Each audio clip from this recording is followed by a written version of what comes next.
Hey, it's Josephine from the Pointe shop. I'm in Northern California Dance Conservatory in Roseville, California, and today we're going to be fitting some dancers in their very first pair of pointe shoes. So it's a super exciting day. I have Madison here to help me, and we're going to look at a couple different pointe shoes today and then what you can be looking for if you're getting fitted for your first pair of pointe shoes as well. The first thing that I noticed with Madison is that she has very tapered toes. So her big toe is a lot longer and then it tapers down into this slope. So we have to be careful that her big toe isn't pressing at the end of the shoe harshly, because that's not very comfortable. And another thing that I noticed is that her big toenail is sloped up like a ski. So we want to make sure that the pressure isn't going down into her big toe.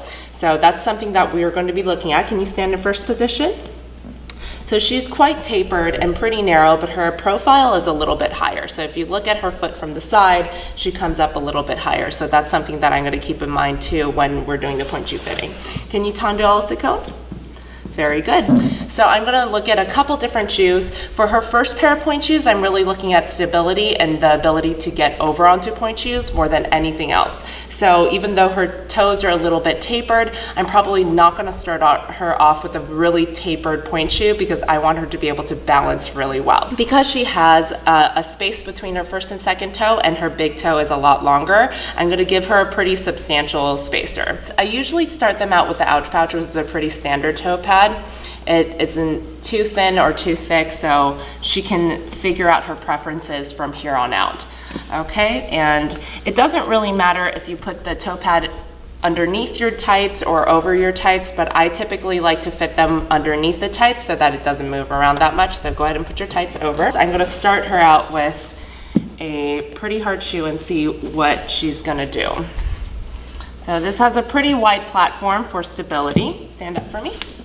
First position, and it fits her profile really nicely. It doesn't stick out anywhere. Her toes are not pressing.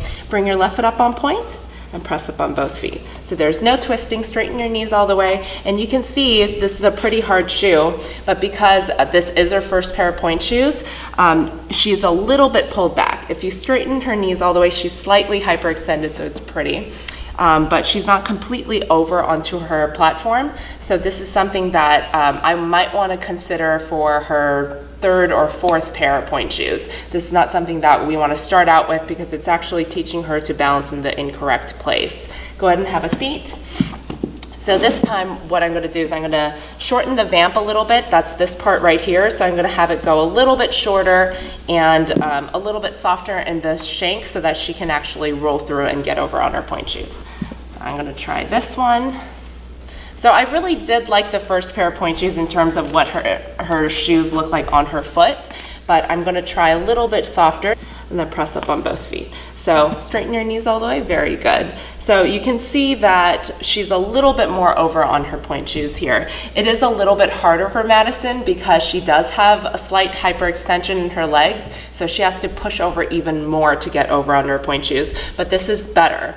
She is able to roll through in her pointe shoes, and this is a bit softer, so she's getting over. But again, I can put my finger there a little bit underneath her platform. So I'm going to try one other shoe. Okay, stand up for me. First position. Bring your left foot up on pointe and press up on both. Straighten your knees all the way. Good girl. Okay, so you can see that she's the most over on these shoes. These are the softest shoes that we have. But for her first pair of pointe shoes, I usually like to start off pretty soft so that she can really articulate through her feet all the way and build those muscles in the bottom of her foot. These are muscles that you normally don't develop if you are just on flat, and these are the muscles that you're going to really be working on the first couple of years of pointe. So I really want to help the dancer and help the teacher kind of build those muscles. So I think this is going to be maybe your first or second pair, and then we'll probably move on to the harder shoes that we tried on. The good news is that Madison looks pretty good in every shoe that we tried on. It's just where she is in her dancing career, where she is in her pointe career, to kind of figure out what kind of shoes will be best for her development. So if you can come down for me. So if you are getting fitted for your first pair of pointe shoes, make sure that you're getting over your box, that you're not sickling, your shoes are not twisting, and that you're able to roll through so that you can develop all of those muscles and all of that flexibility.